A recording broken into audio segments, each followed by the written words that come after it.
m'appelle John Watson et je suis docteur en médecine. Depuis quelques semaines, je partage au 221 B. Baker Street un appartement avec un personnage extraordinaire, appelé Sherlock Holmes.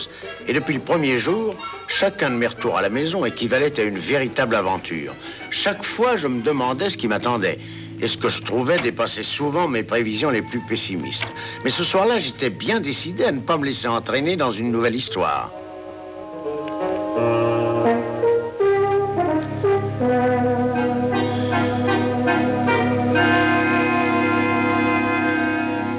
Gaz sulfureux.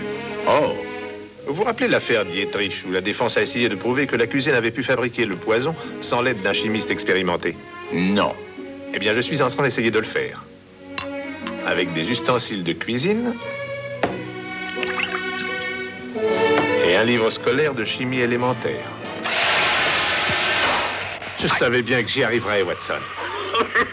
Écoutez, Holmes, vous dépassez les bornes.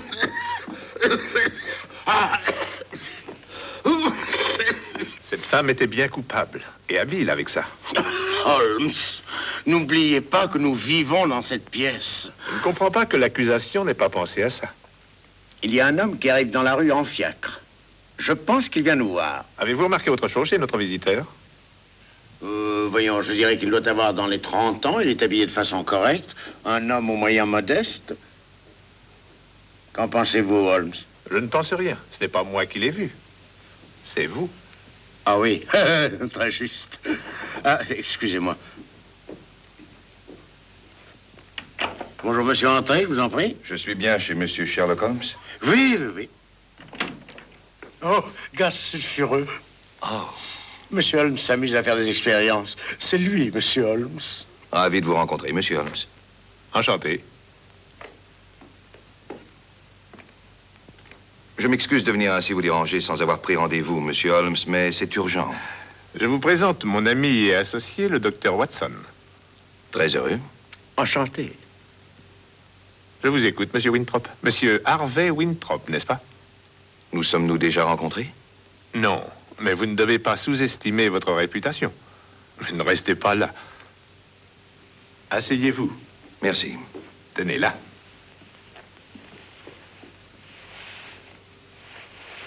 Je savais que votre pouvoir d'observation était remarquable, monsieur Holmes. Peut-être alors connaissez-vous le but de ma visite aussi? Je sais en tout cas qu'il s'agit d'une affaire personnelle.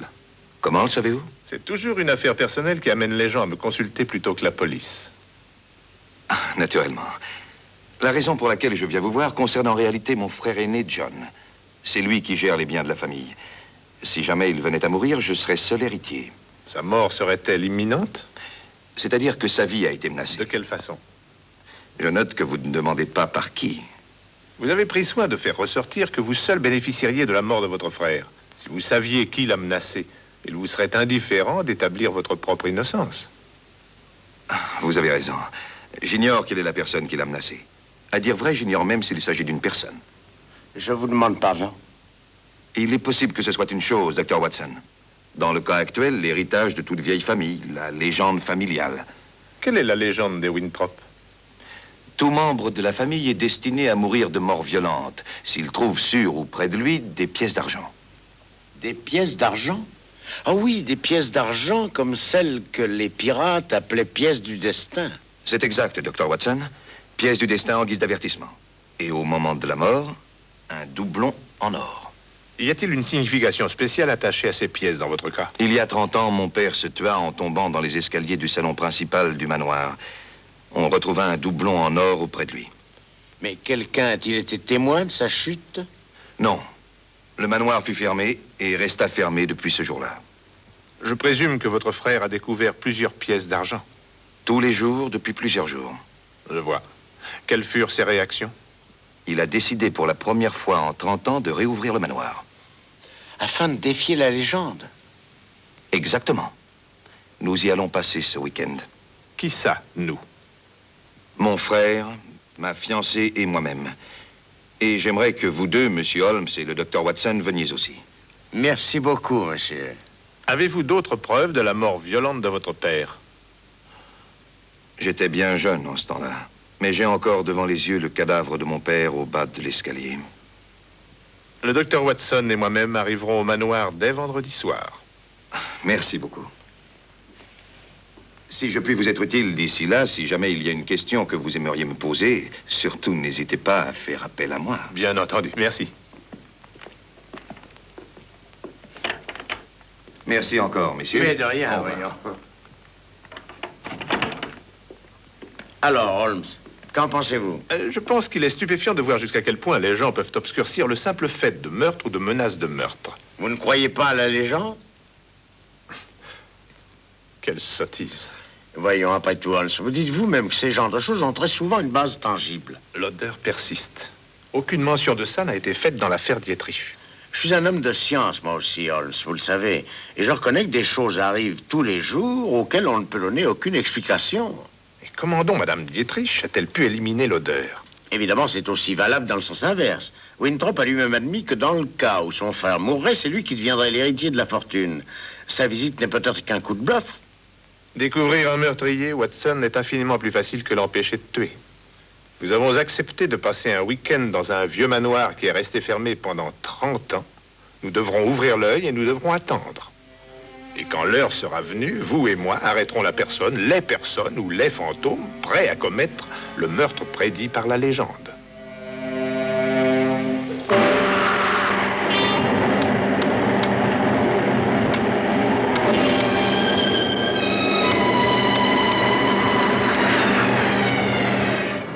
Monsieur Holmes, Oui. Docteur Watson, Oui?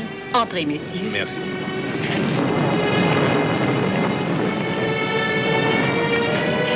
Le tonnerre faisait tellement de bruit que je n'étais pas sûre d'avoir entendu frapper. J'ai l'impression que nous sommes arrivés à temps. Oui, nous avions peur que vous ne soyez surpris par l'orage. Je suis Madame John Winthrop. Très heureux, madame. Je suis le docteur Watson, monsieur Sherlock Holmes. Mes hommages. Je suis ravie de vous connaître. Laissez vos affaires ici et allons dans le salon. Vous y serez plus au chaud que dans ce hall humide. Je vais faire monter vos bagages dans vos chambres. Je vous prie d'excuser le manque de confort de la maison, mais la décision de mon mari de passer le week-end ici a été assez soudaine et nous n'avons guère eu le temps de tout remettre en état.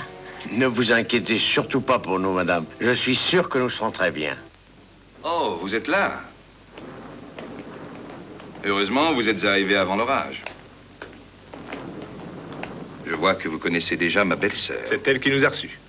Comment allez-vous, docteur? Bien, merci. Oh, Enchanté de vous Harvey, voir. voudriez-vous conduire le docteur Watson et Monsieur Holmes à leur chambre? Oui, si vous voulez bien me suivre. Soyez les bienvenus, messieurs. Voici mon frère, John Winthrop, le docteur Watson. Très heureux. Enchanté, Monsieur docteur. Ravi de vous connaître. Moi aussi, monsieur. J'espère que vous trouverez la maison confortable. Aussi confortable que peut l'être une maison demeurée fermée pendant 30 ans. Je m'en excuse à l'avance. Cher monsieur, je suis sûr que nous serons très bien. Je l'espère. Descendez au salon dès que vous serez prêt. Nous y serons mieux pour parler. Je vais vous conduire à vos chambres. Oui. Venez, ma chérie.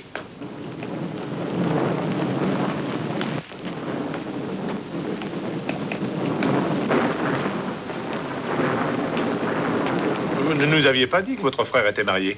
Ah non? Je croyais l'avoir fait. Mais alors, c'est elle qui devrait hériter les biens si quoi que ce soit arrivé à votre frère. Non, la totalité des biens doit passer à un membre mâle de la famille. Oh, je vois. Et comment Madame Winthrop a-t-elle perdu la vue? Dans un accident de cheval, quelque temps après son mariage. Ma belle-sœur est une femme remarquable, monsieur Holmes. Elle s'est faite à sa nouvelle vie avec résignation et courage. Oui, il faut toujours beaucoup de courage dans ces cas-là. Et aussi l'aide de tous ceux qui entourent le malade. Oh, Peg, je vous présente... Le docteur Watson. Et vous devez être Sherlock Holmes. Harvey m'a tellement parlé de vous. Messieurs, ma fiancée, mademoiselle Hall. Mes hommages. Enchanté, mademoiselle. John et Alice sont dans le salon, chérie. Nous viendrons bientôt vous y rejoindre. Très bien, chérie. Je crois que nous allons passer un magnifique week-end dans des plis de cette vieille maison. Ne vous faites pas trop attendre, messieurs.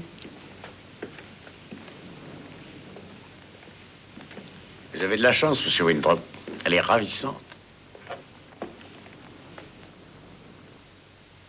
Évidemment, je dois reconnaître que la région est excellente pour la chasse. Allez-vous quelquefois à la chasse, monsieur Holmes? À l'occasion, oui, mais je n'en raffole pas. Merci.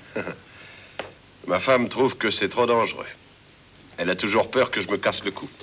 Votre verre, ma chérie. Merci. Il semble qu'elle ne soit pas la seule de votre famille à avoir cette préoccupation, monsieur. Vous voulez parler de mon frère et de la raison qui vous a amené ici. Des sottises. C'est ce que j'ai dit, moi aussi. Vous êtes bien d'accord avec moi. Vous ne croyez pas à toutes ces bêtises. Je ne crois pas que nous parlions de la même chose, monsieur. Je voulais parler de la légende, bien entendu. Ah, c'est ça.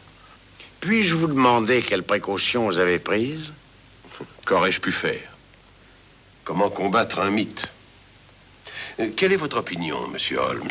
Dois-je prendre cette légende au sérieux? Vous l'avez apparemment déjà prise au sérieux, en la défiant.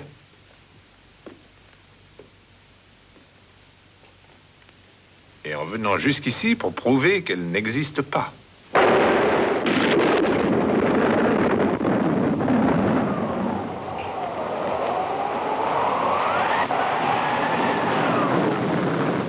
Mais c'est vrai, je n'avais pas pensé à ça.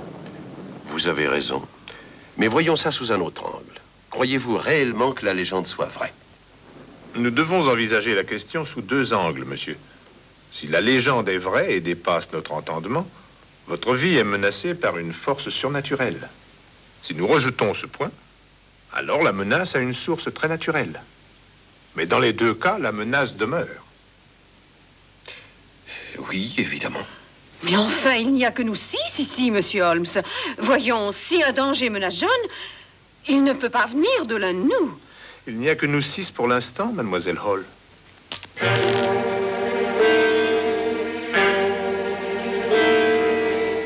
Maintenant, il y a nous 7.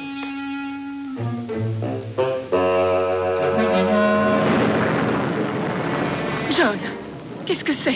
Rien, rien, ma chérie, rien du tout. Je crois que nous ferions mieux d'aller dîner. Excellente idée.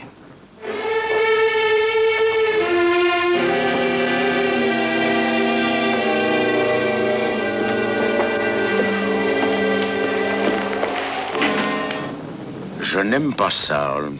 Moi non plus, Watson. Moi non plus.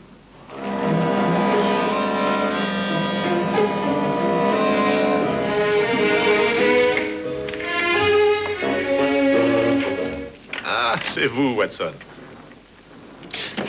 Oh, n'ayez pas peur, mon cher. Il est facile de voir que cette arbalète ne fonctionne plus.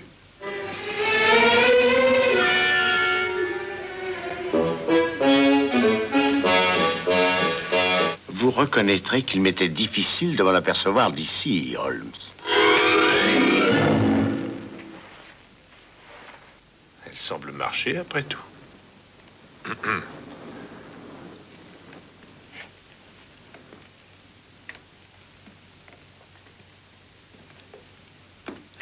Je suis venu vous parler du dîner tout à l'heure. Ah, oui. Le canard était excellent, vous ne trouvez pas? Oui, en tout cas meilleur que la conversation, ou plutôt le manque de conversation. C'était bien naturel, étant donné les circonstances. Chacun soupçonnant des choses dont il préfère ne rien dire. Mais qu'en déduisez-vous? Vous êtes-vous aperçu que le jeune Harvey Winthrop avait été amoureux d'Alice avant qu'elle n'ait épousé son frère? Holmes, vous êtes fantastique. Comment diable avez-vous su?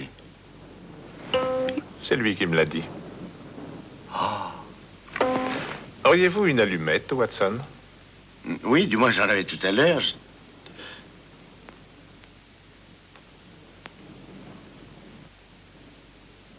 Holmes, regardez.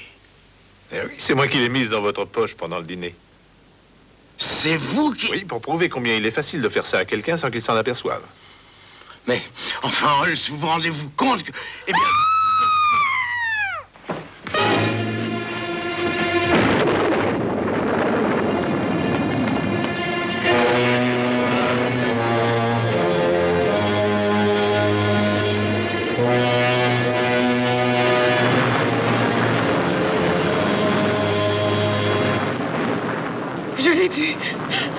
Je l'ai vu tomber. Il est mort. La nuque brisée.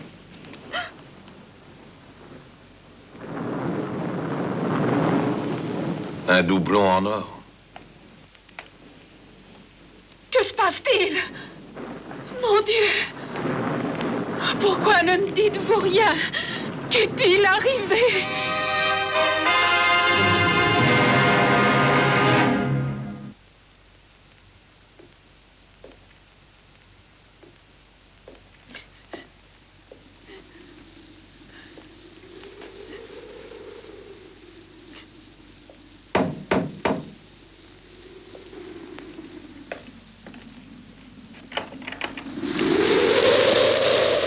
J'ai cru que jamais nous n'arriverions.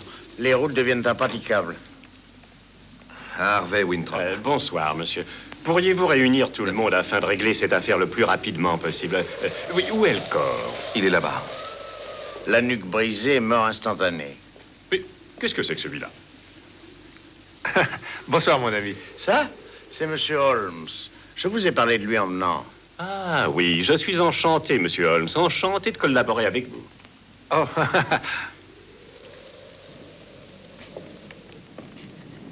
Sa femme. Ça a été un coup terrible pour elle. Ah, monsieur Holmes, j'aimerais discuter de cette affaire avec vous. J'ai déjà mis sur pied plusieurs théories qui me plaisent assez. Je voudrais votre avis. Je pense qu'il vaudrait mieux qu'elle aille se reposer.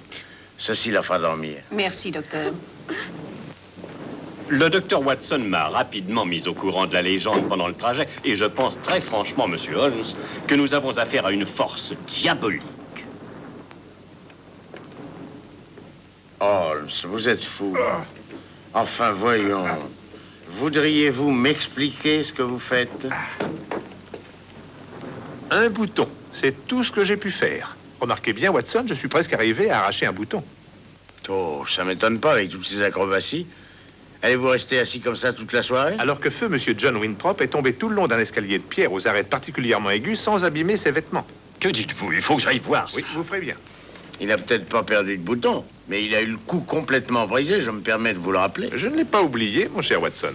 Vous avez une arrière-pensée. C'est juste, et je vais vous expliquer pourquoi. Maintenant, Watson, examinons la situation avec plus de précision. C'est une blessure à la nuque qui a entraîné la mort, n'est-ce pas?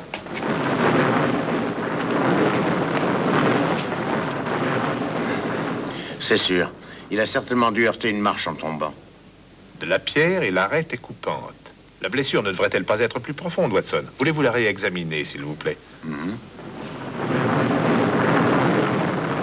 Oui, la peau est coupée, mais normalement. Ce qui est difficile à dire, c'est la position qu'avait le corps en tombant. Je suis d'accord avec monsieur Holmes. Winthrop et l'aveugle se trouvaient tous deux en haut de l'escalier quand il est tombé. Autrement dit, en mesure de le pousser. Hein? Donc, vous impliquez que Miss Hall, étant au pied de l'escalier à ce moment-là, ne peut être soupçonnée. Eh bien, en effet, ça me semble une preuve évidente de son innocence. Vous croyez ça, Watson? Que dites-vous? Qui accusez-vous, monsieur Holmes? Votre fiancé. Holmes, vous perdez la raison. Pas du tout, croyez-le bien. Votre frère n'est pas tombé dans les escaliers. Il a été tué, assommé par un coup porté par derrière, très probablement ici même. Après, son corps a été placé au pied de l'escalier, et afin que la légende soit soigneusement respectée, dans la position de votre père quand il est mort, sans oublier le doublon en or. Tout cela pour nous amener à la seule conclusion possible. Elle n'a pas pu faire ça. J'assure pourtant qu'elle l'a fait. Mais Holmes, elle n'avait pas de mobile. Toute la fortune passe à Harvey Winthrop. Oui, je suis le seul qui aurait eu un mobile. Oui, vous, et aussi la femme que vous allez épouser. Allez-vous la dénoncer à la police? Ce serait inutile, j'en ai bien peur. Pas un seul tribunal ne la condamnerait d'après les preuves que nous avons. Alors, en supposant que vous ayez raison, et quant à moi, ce n'est qu'une supposition, il n'y a rien qu'on puisse faire. Bien sûr que si. On peut prouver que c'est plus qu'une simple supposition. Messieurs, suivez-moi jusqu'au salon.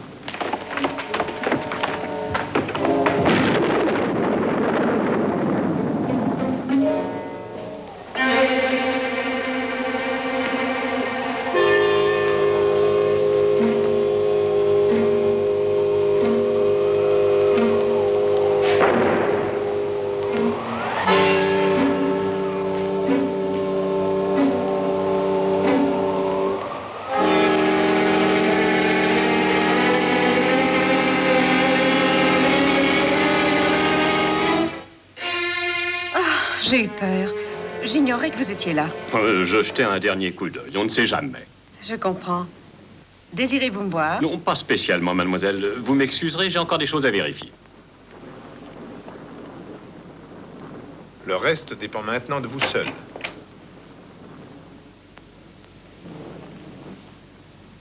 Alice est en train de se reposer. Elle ne dort pas, mais... cet accident est horrible. Veuillez nous excuser, le docteur Watson doit rédiger un certificat médical. C'est juste, j'allais oublier. Oh, monsieur Holmes. Que puis-je faire pour vous, mon ami?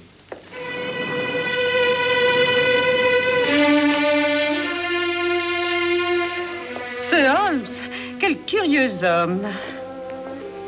Qui? Oh, Holmes. Oui, oui, il est curieux. Peg, Oui. C'est assez difficile à dire. Qu'y a-t-il, chérie?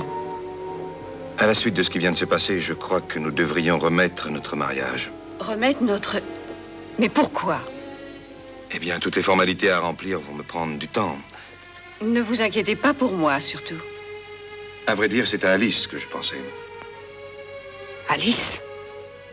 Oui, elle va se trouver terriblement seule. Et je me sens responsable d'elle. Vous l'aimez. Vous l'avez toujours aimé. Et maintenant que votre frère est mort, vous... Ce n'est pas du tout cela. Il y a autre chose. Autre chose? Pourquoi cet instinct protecteur aussi soudain? Il y a 10 ans, Alice et moi faisions une promenade à cheval. Je me mis à galoper. Son cheval prit peur, s'emballa et elle ne put pas l'arrêter. Et en franchissant une haie, il culbuta. Et Alice devint aveugle. Mais vous n'en êtes pas responsable, ce n'était qu'un accident. Je comprends votre réaction, mais cela ne doit rien changer à nos sentiments, voyons. J'ai peur que ça n'ait changé les miens. John est mort, et vous prenez Alice. C'est amusant. C'est d'une telle ironie. Ironie? Où voyez-vous de l'ironie dans une pareille situation? Je ne sais pas. Ce que je voulais dire... Non, rien. Ce n'était qu'une façon de parler.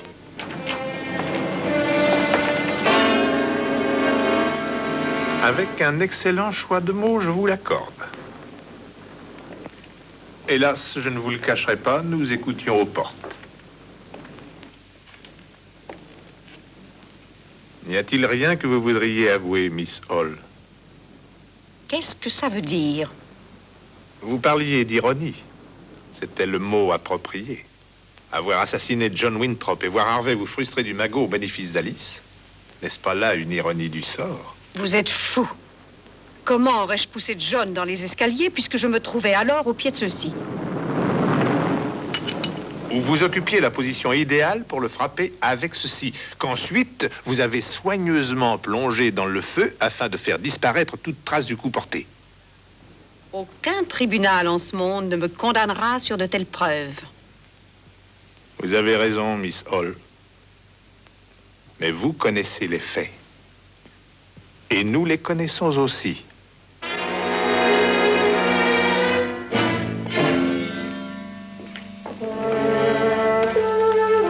Enfin, Holmes, ne peut-on rien faire? Je ne crois pas, Watson. Une femme a su utiliser son cerveau et une vieille légende. Et une meurtrière vivra librement.